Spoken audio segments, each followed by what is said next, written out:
दोस्तों, अब ट्रंप का बेटा भी मोदी जी को औकात बताने लगा है। सीजफायर पर एक नया ट्विस्ट सामने आया है। कौन झूठ बोल रहा है, डोनाल्ड ट्रंप या फिर मोदी? भारत ने मंगलवार को कहा कि जम्मू कश्मीर के मुद्दे पर तीसरे पक्ष का दखल जो है मंजूर नहीं है। इस मुद्दे को भारत पाकिस्तान आपस में सुलझाएंगे। ये बात विदेश मंत्रालय के प्रवक्ता रणधीर जायसवाल ने कही है। उन्होंने कहा कि पाकिस्तान को पीओके खाली करना होगा। सभी मामले दोनों देशों के बीच, दोनों देशों के डिप्लोमेट्स बैठकर और उसी तरीके से हल होंगे। विदेश मंत्रालय ने भारत पाक के बीच सीजफायर की घोषणा के दौरान अमेरिकी राष्ट्रपति डोनाल्ड ट्रंप के कश्मीर मुद्दे पर मध्यस्थता और सीजफायर का क्रेडिट लेने के दावों को भी नकार दिया है। सीजफायर नहीं तो ट्रेड बंद। विदेश मंत्रालय ने कहा कि 7 मई को ऑपरेशन सिंदूर शुरू होने से लेकर के 10 मई को गोलीबारी और सैन्य कार्रवाई बंद करने पर सहमति बनने तक भारतीय और अमेरिकी नेताओं के बीच उभरते सैन्य हालात पर बातचीत होती रही। दोनों देशों के बीच बातचीत हो रही थी, लेकिन सीजफायर को लेकर के अमेरिका ने व्यापार के मुद्दे को ट्रेड का इस्तेमाल करते हुए दोनों देशों पर सीजफायर को लेकर के दबाव बनाया। ये पूरी तरीके से झूठ है। सरकार के विदेश मंत्रालय ने यह कह दिया, किसी भी चर्चा में व्यापार का मुद्दा नहीं उठा। ये साफ तौर पर जायसवाल ने कह दिया।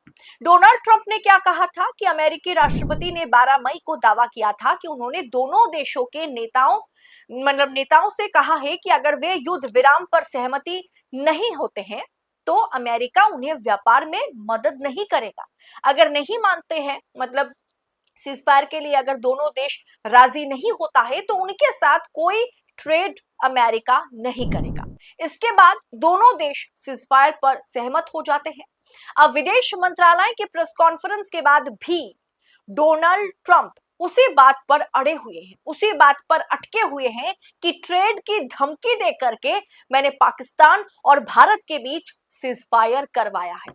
जबकि विदेश मंत्रालय के प्रेस कॉन्फ्रेंस में साफ तौर पर कह दिया गया है कि नहीं, ना कश्मीर के मुद्दे पर किसी थर्ड पार्टी की एंट्री होगी, ना इसे हम मंजूरी देते हैं, और ना ही सीजफायर के चलते किसी व्यापार या किसी, आप कह सकते हैं कि ट्रेड का दबाव हम पर था। हाँ, अमेरिका ने मध्यस्थता जरूर की। अमेरिकी नेताओं के साथ हमारी बातचीत लगातार हो रही थी और अमेरिका ने मध्यस्थता करने के बाद पाकिस्तान और भारत सीजफायर को लेकर के सेम पेज पर आए, दोनों देश सेम पेज पर आए। लेकिन ट्रेड बिजनेस को एक तरीके से दबाव के तौर पर भारत पाकिस्तान पर, खास करके भारत पर दबाव के तौर पर रखा गया है, ये मानने को भारत राजी नहीं है। इसे पूरी तरीके से प्रेस कॉन्फ्रेंस में रणधीर जायसवाल ने खारिज कर दिया। यानी डोनाल्ड ट्रंप ने जो दावा किया उसको पूरी तरीके से हमारी सरकार ने उसका खंडन किया। अब विदेश मंत्रालय की इस प्रेस कॉन्फ्रेंस के बाद भी जब अमेरिकी राष्ट्रपति आज सऊदी अरब पहुंचे तो वहां भी जाकर के ट्रंप साहब जो है वो वही बात फिर से दोहरा रहे हैं। उन्होंने क्या कहा कि सीजफायर तो मैंने करवाया, मैंने युद्ध रुकवाई और ट्रेड का इस्तेमाल करके मैंने रुकवाया है ये युद्ध। सुनिए एक बार क्या कुछ कहा उन्होंने। हमारे देश में प्रेस कॉन्फ्रेंस होने के बाद, प्रेस कॉन्फ्रेंस में व्यापार के चलते, ट्रेड के चलते ये सीजफायर हुआ है।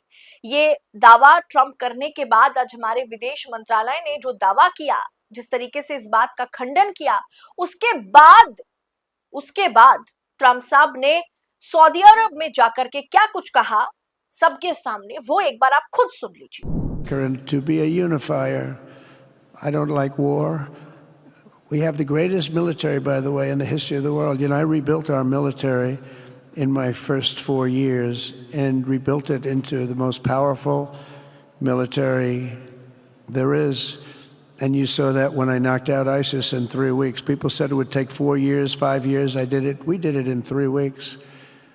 Just days ago, my administration successfully brokered a historic ceasefire to stop the escalating violence between India and Pakistan.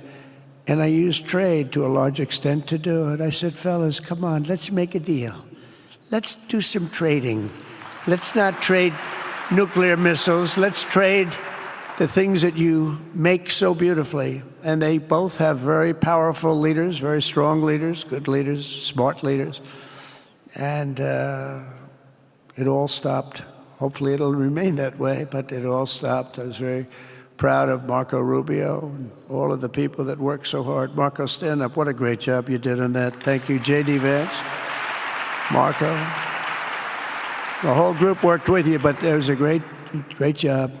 And I think they're actually getting along. Maybe we can even get them together a little bit, Marco, where they go out and have a nice dinner together. Wouldn't that be nice? But we've come a long way, and it could be, millions of people could have died from that conflict that started off small and was getting bigger and bigger and bigger by the day.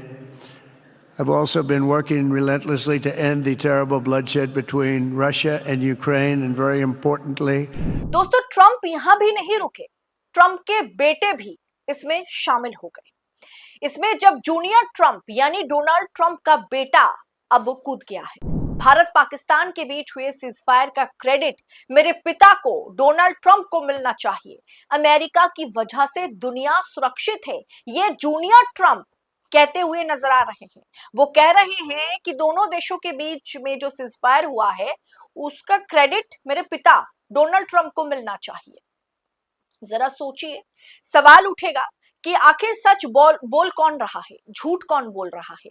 क्या America झूठ बोल रहा है? क्या हमारी सरकार झूठ बोल रही है? क्योंकि हमारे देश में बैठ करके जब अमेरिकी राष्ट्रपति डोनाल्ड ट्रंप के किए गए तमाम टिप्पणियों को, तमाम दावों को एक तरीके से हमारे देश में बैठकर विदेश मंत्रालय ने खारिज किया। महासचिव, विदेश मंत्रालय के सचिव जायसवाल जी ने जब इसे पूरी तरीके से खारिज किया, खंडन किया कि नहीं, सीजफायर को लेकर के अमेरिकी नेताओं से अमेरिका के साथ हमारी बातचीत तो हो रही थी, लेकिन सीजफायर के चलते दबाव के चलते ट्रेड बिजनेस को लेकर के हम पर दबाव बनाया गया और उसके लिए हमने अमेरिका के साथ समझौता किया। जो दावा ट्रंप साहब कर रहे हैं यह गलत है, यह भारत नहीं मानता। लेकिन यह बयान आने के 1-1.5 घंटे के भीतर सऊदी अरब में बैठकर अमेरिकी राष्ट्रपति डोनाल्ड ट्रंप फिर से वही बात दोहराते हुए नजर आते हैं। और सिर्फ ट्रंप साहब ही नहीं, उनका बेटा भी बाप का बोल ही बोलते हुए नजर आ रहे हैं।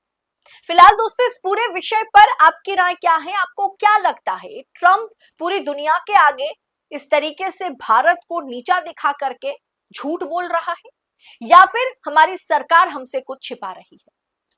पूरी खबर जानने के बाद आपकी सोच इस पर क्या है, आपके विचार क्या है, कमेंट बॉक्स में हमारे साथ साझा जरूर करें। और ऐसी तमाम खबरों को लगातार पाने के लिए 4 PM के साथ बने रहें। फिलहाल मुझे दीजिए इजाजत। बहुत बहुत शुक्रिया आप सभी का।